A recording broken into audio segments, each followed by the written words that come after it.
everybody? It is your girl, Miss Motivational Mogul Mindset, AvisCherie, the Inspire. What's happening? I hope all is well with everyone.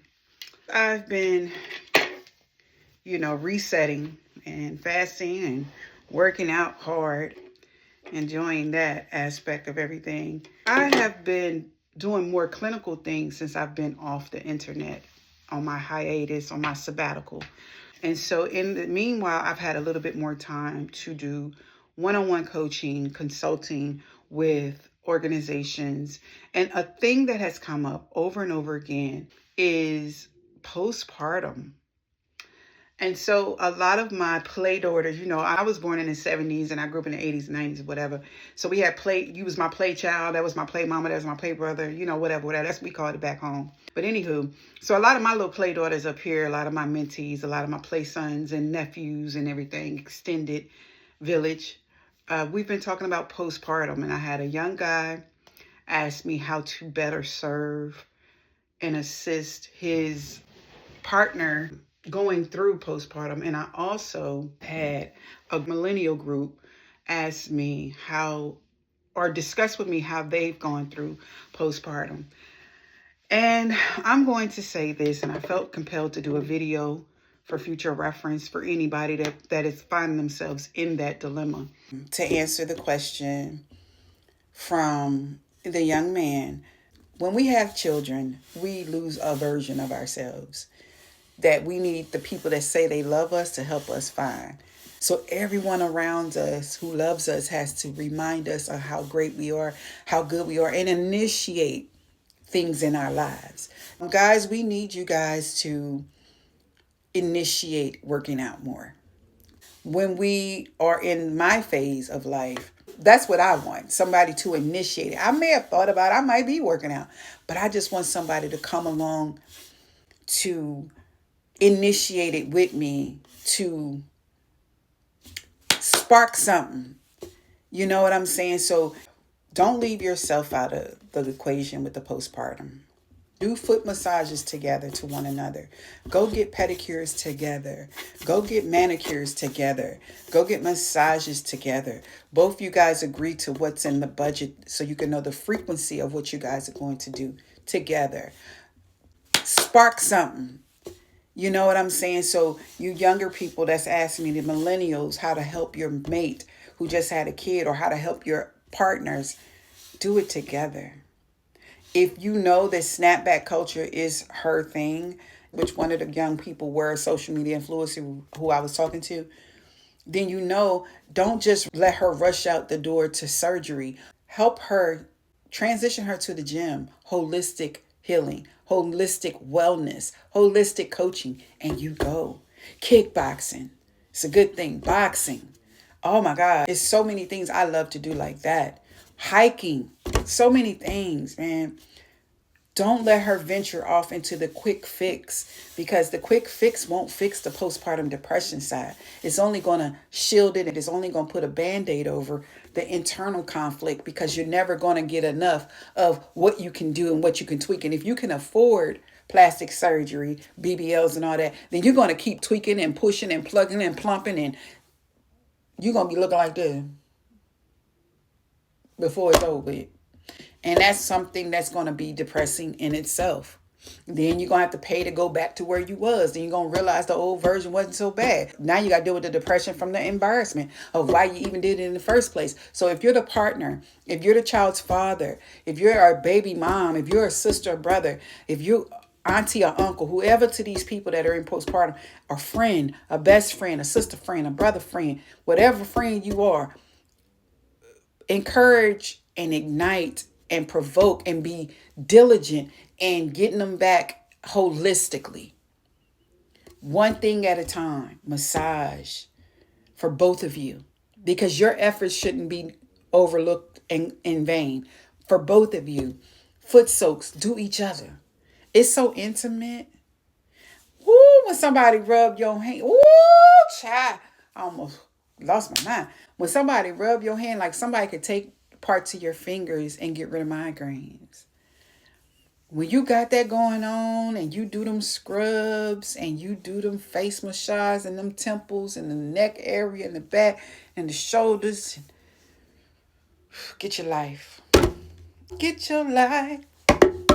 Don't take much. I'm finna put my feet right in my foot soak right now. I'm talking about my foot soak is amazing. And Epsom salt, and I make it colorful, and I turn the red and blue light on and interchange. So when I look down at it, I'm like, oh, this looks so pretty. And I love candles, so I light my candles. And then I haven't done my nails yet, so I'm gonna get around to that. Got a busy weekend, but baby, all of that is all of that. I spray perfume on every day because I love the way I smell. So I just want to walk past myself sometime. I just want to take my shirt off in the nighttime and be like, girl, you smell good. I just want to go like this in the car to take off my seatbelt and be like, whoo, girl, you smell good. Because you got to sometimes, you got to do you. Okay? You got to encourage yourself.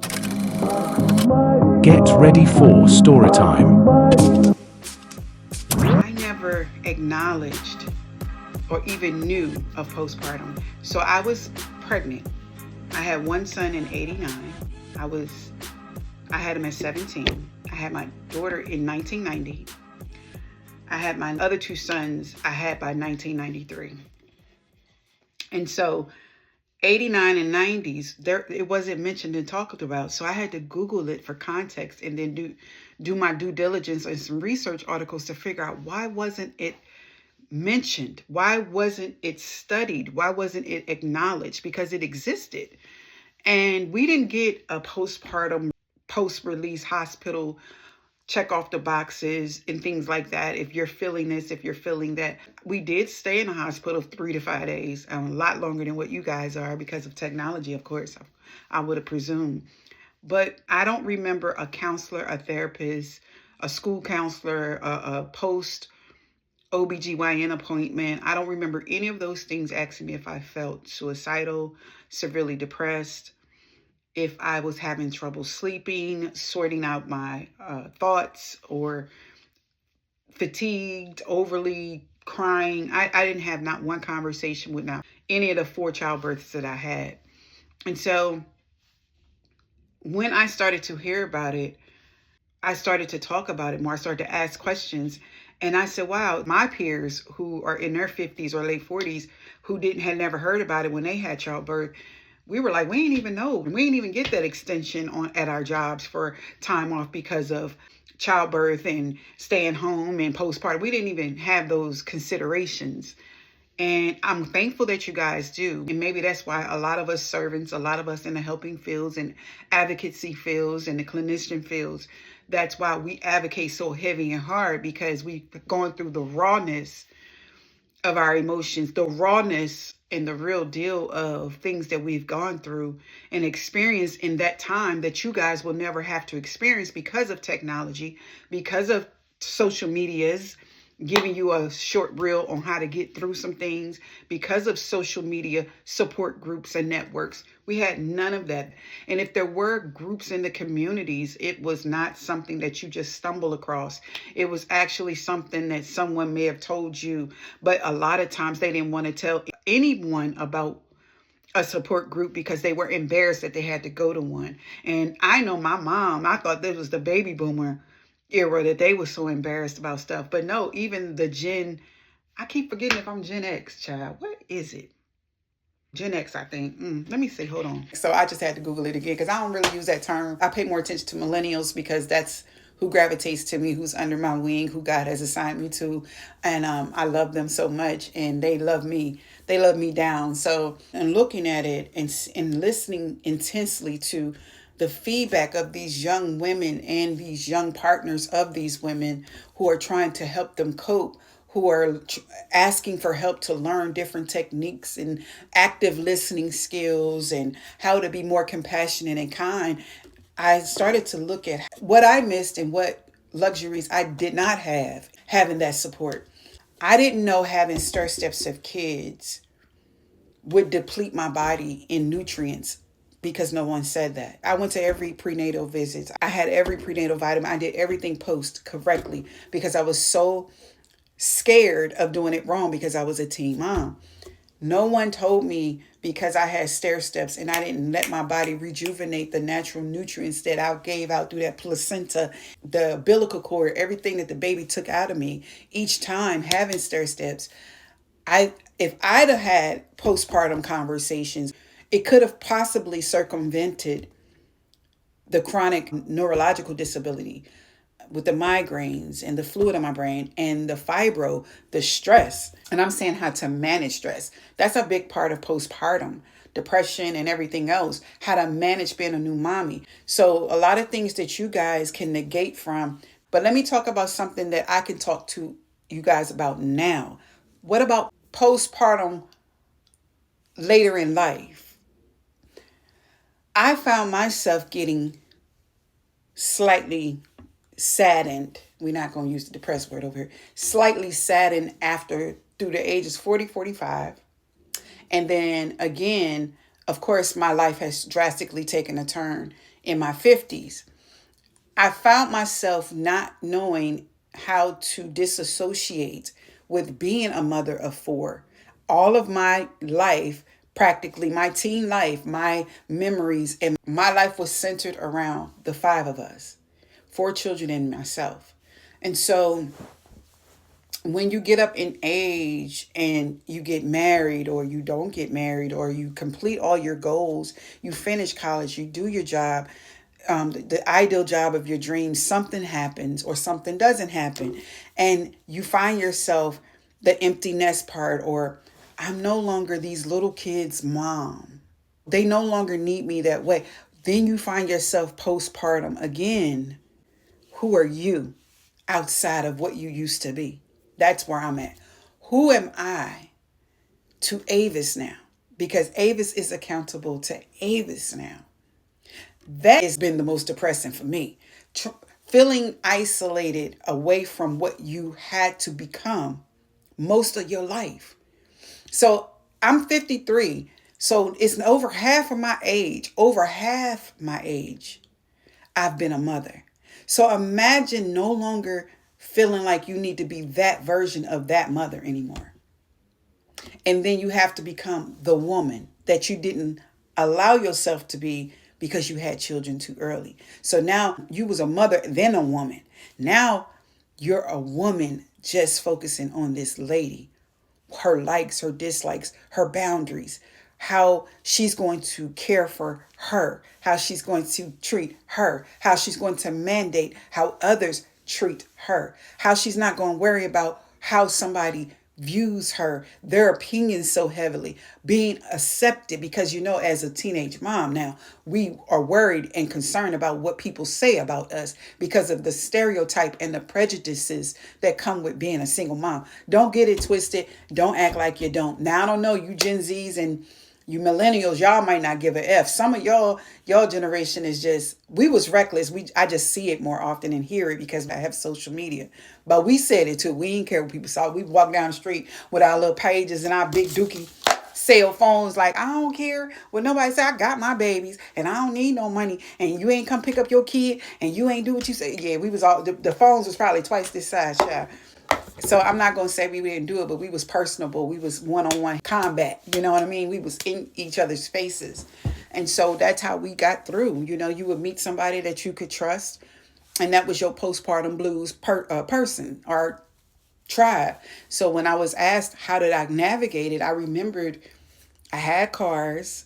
I did bounce around a couple of times when they were very small, and I vowed to never do that when they got of age to remember, and I didn't.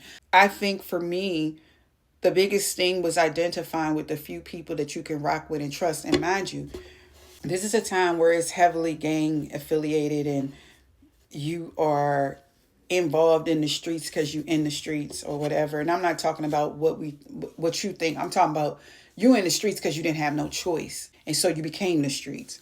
So my friends, we always made sure we was all straight, because they had to be working around the clock, catching cabs, catching buses, because in St. Louis, the buses ran all the time. We made sure that when we're dropping each other off with the kids, like I had one of my best friends didn't even have kids till late.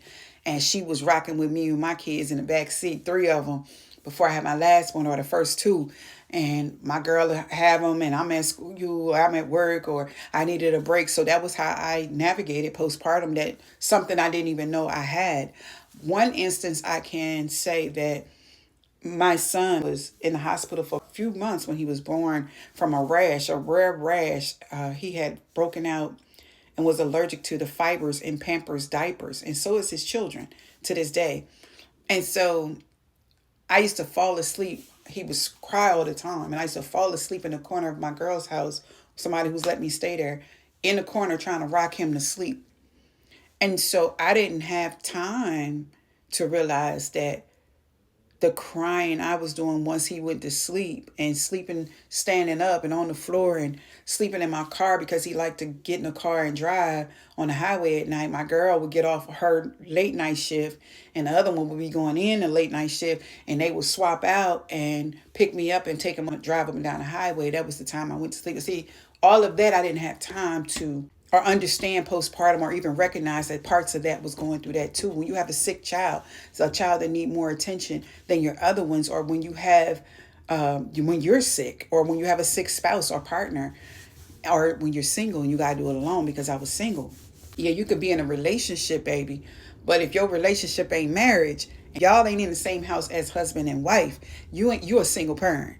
Because that person can come and go whenever they want to, and that's just exactly what they do. They may be working, but they sign up for more overtime, so they ain't got to be bothered with the kids as much. Even when y'all don't need the money as much, you notice that they signing up and they always gone. See, that's the parts where you look at your kids and you got to keep going. Those are the times where I probably cussed people out and was more outraged on the adult level, and didn't take a lot of mess, or I took it out on people in the street, because maybe that was my postpartum, because I felt like I was dealt an unfair hand, although all the choices I made were my own. All of that to say, gosh, how could you figure out when you was in postpartum? But now I could say no longer having the responsibilities of having to do so much for so many people like I have since I was pregnant at 16, first child at 17. It can be depressing and sad as well. And that's the cycles of life psychologically. People start to leave here. You get older, but I'm not that old. So I'll be like, dang, what is my position in life now? So I pay attention to nurturing myself. I pay attention to nurturing my children. I pay attention to building more memories with my grandchildren and my children together, so we don't have to always remember the struggle. I do things that's so out the box and so random, and making sure we have new experiences, new travels, new games, new road trips, whatever it is that's more accessible, because there's so many more things that's available to us now versus when they were young. And when they were young, I was the same kind of mom. I wouldn't take you to the normal park. I took you to the park with the water, with the river, with the pools, with the this. I wouldn't take you to the normal basketball court. I would take you to the park that had all these big things that was accessible away from your neighborhood. We didn't go out to eat in Delaware. We didn't shop only in Delaware. We shopped in Philly. We shopped in DC. We shopped in Baltimore. Or Jersey. We were always somewhere other than where we live, because even if you don't have a little, you can make it much. And that's what I was saying, even about the droughts in the economy, and the EBT video I previously did before I got off of the social media. You can make much with little. It's all a mindset. If I'm going to spend that same money around the corner and my kids is going to grow up being basic, I might as well get in the car, fill it up, and go to New York. You have to use what you have. And I think a lot of people think I'm so strong and I was able to do all those things and something amazing because I'm so special and unique. No, my mindset was different. When you have to do things, your mindset's going to be different. When you're called to be different, you don't think everything is black and white. You know that there's a lane for you, and you feel it in your purpose. You feel it when you wake up. Your mind is like, I'm going here, versus just being basic. You know what I'm saying? So to everyone else, it looks like this is an extraordinary woman with 4 children and they're so mannerable. Well, they should be mannerable. I don't get a cookie because they mannerable. They should be mannerable. They should be able to sit in a 5-star restaurant and don't act no fool. You would never catch me with a bonnet. You would never catch me with no naughty hair. You would never catch me going outside in no slippers. You would never catch me going out in no PJs. You ain't gonna never. Okay? Never. My nails been done since I was 17. I was just telling somebody, this is the first time I've given myself a break because my nail bed is so soft. I've been getting my nails done since I was 17, and my feet. That was a prerequisite. And I still got a spa here that I soak my feet, and I still got a nail station in my house. What? Child, I wish I would. I ain't never gonna go out with no, If I'm gonna do a headscarf, it's gonna look like one of them African twist ups. Listen, kept it together. My kids was clean. They was always pressed. They always clean. They model ready every day. That's just who they are. That's just how they was raised. They don't have to figure out how to become model ready. You don't have to. You shouldn't have to figure those things out. Just in my perspective, you just should show up who you are. You shouldn't have to do much. You shouldn't have to tweak much. You shouldn't have to alter much or filter much. But sometimes people have to do all those things because they're living in an illusion of postpartum, of some type of post-traumatic stress, post-traumatic abuse, or postpartum depression, or trying to get back right with how their body used to be pre-pregnancy. And the thing about that snapback culture, please God, don't fall into that, because I swear for goodness, I was so skinny. And in Missouri, in the Midwest, you wanted the Coke bottle body. I used to wear double clothes just to have some type of bend, right? Even though these girls was big by junior high, it wasn't enough for me. I'm seeing Coke bottles naturally every day. And I'll be like, why did that skip over me? Like, I used to be so upset. And so I used to double my clothes. The leggings, 2 pairs. Jeans, leggies under my jeans. Like, child, looking crazy, hot, about to pass out. But I was so little, at probably 115. I never probably got 130 unless I was pregnant.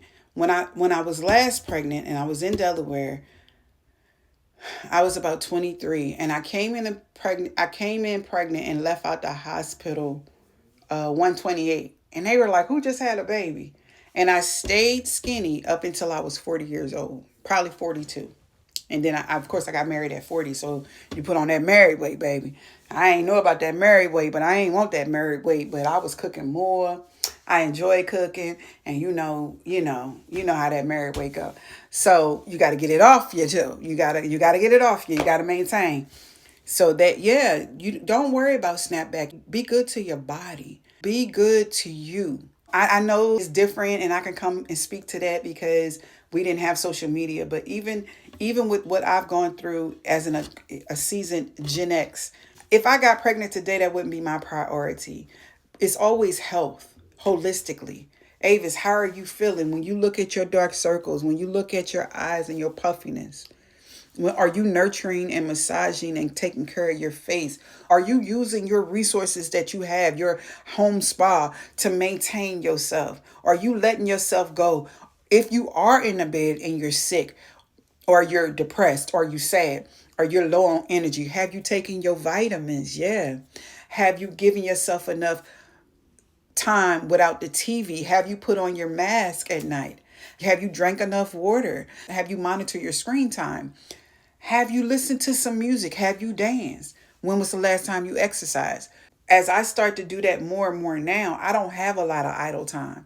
So if I'm waiting to cook, I told y'all in one of my vlogs, if I'm downstairs cooking, I got my 2 pounds or 5 pound weights and I'm doing my new exercises I learned on TikTok. I'm like this, so you don't get no wings. So I'm like, okay, she said, go like that, tuck your arms. I'm doing all of that. You know what I'm saying? And then if I got something in the oven, don't have nothing in the oven, baby, because I'm in the kitchen jumping rope. Pat, pat, pat. I'm jumping rope till the food is done. So anyway, all I wanted to talk about today was this funky feeling of postpartum, and how we navigated through it, and how we did not have the resources, but we found a way, and we made a way. The best way that we could. We made a way out of no way. Okay, so yeah, it's all good. Just make sure you got a tight village around you, a couple of tight friends, non-judgmental folks, people that's going to hold you down and understand it. Woo! Y'all couldn't have survived in the 90s. Y'all tell each other business too much. Woo! So, God's love, God's peace, God's healing to you. Be good to you. All right.